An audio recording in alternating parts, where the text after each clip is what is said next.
ये लोग गिरफ्तार हुए, क्या कार्रवाई की जा रही है?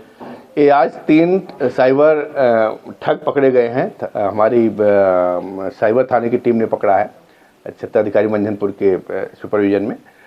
इनका जो काम करने का तरीका है, ये फर्जी पुलिस अधिकारी बनकर कॉल करते थे पीड़ित को, और पीड़ित को इस तरह से बात करते थे जैसे लगता था पीड़ित ये पुलिस अधिकारी है, वास्तविक पुलिस अधिकारी है, और उनसे अपना एक स्कैनर कोड डालता था और उसमें पैसा पेटीएम आदि के माध्यम से डलवा लेता था। इस तरह से एक ठगी थाना सैनी में हुई थी, जिसमें 50,000 रुपया इन्होंने ठग लिया था उस पीड़ित परिवार से। हुआ यह था कि पीड़ित परिवार की एक लड़की का अपहरण हुआ था और किसी लड़के के साथ गई थी, उसमें FIR लिखा गया था। लड़की तब तक नहीं मिली थी और इन्होंने उस FIR को साइबर जो यूपी कॉप के जरिए से FIR पूरा निकाला और उसमें फिर उस एड्रेस पे गए, एड्रेस से पूरी जानकारी करके फिर उनको ये बताया कि तुम्हारी लड़की की जानकारी हमें मिल गई है और हम लोग जल्दी उसको बरामद कर लेंगे। इस तरह से उनको भरोसे में लिया, फर्जी पुलिस अधिकारी बन के कॉल किया और उनसे 50,000 रुपये ठग लिए। उस पर एक अभियोग दर्ज किया गया था, जिसमें विवेचना के दौरान पता लगा कि इनके साथ साइबर फ्रॉड हुआ है, कोई पुलिस अधिकारी नहीं था, ये फर्जी कॉल थी, साइबर अपराधियों द्वारा क्राइम किया गया है। इसी तरह कुछ दिन बाद फिर मंझनपुर में भी एक इसी तरह के मुकदमे में जिसमें लड़की गायब थी, उसमें भी उसके परिजनों को भी वही उसी नाम से फ़ोन करके पैसा लेने की कोशिश की गई, लेकिन वो उसमें पैसा ट्रांसफ़र नहीं हो पाया था।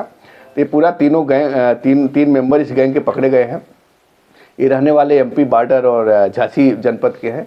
इनके द्वारा इस तरह से कई फ्रॉड किए गए हैं लोगों के साथ, और इनका जो कहना था कि हम लोग यूपी कॉप से अपना इस तरह की FIR निकाल लेते हैं। फिर एक जो वेबसाइट है पंचायतीराज.up.nic से हम लोग उस गांव के प्रधान का पता ले लेते हैं, पूरे फैमिली के बारे में जानकारी करके इस तरह से ठगी का काम करते हैं। इनके पास से क्या-क्या बरामद हुआ है? इनके पास से देखेंगे तो भारी मात्रा में सिम कार्ड और आधार कार्ड और इसके अलावा मोबाइल फ़ोन बरामद हुए हैं। ये लगातार इस तरह के ठगी करते हैं।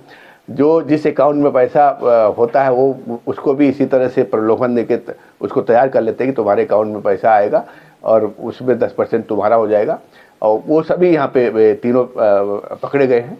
और इस तरह से जो ये फर्जी पुलिस अधिकारी बन के ठगी की जा रही थी उसमें सफलता मिली है। क्या कुछ पता चला कि सोच इनकी कैसे डेवलप हुई, कैसे ये सोचा कि ये काम करेंगे? इनका कहना है कि इस तरह से इनके और साथी भी वहाँ पे करते हैं और अपराध करते हैं। इनका ये भी है कि जो जिस गांव के रहने वाले हैं वो बहुत ही रिमोट का गांव है, वहाँ पे बहुत नेटवर्क वगैरह नहीं आता, इसके लिए वो पहाड़ पे जाते हैं, 2-3 साथी और रखते हैं और फ़ोन करते समय उसी में से कोई मोबाइल से ही हूटर सायरन की आवाज़ भी देता है, ताकि सामने वाला समझ जाए कि वाकई वास्तविक पुलिस अधिकारी का ही फ़ोन है, और इस तरह से लोग ठगी के शिकार हो रहे थे।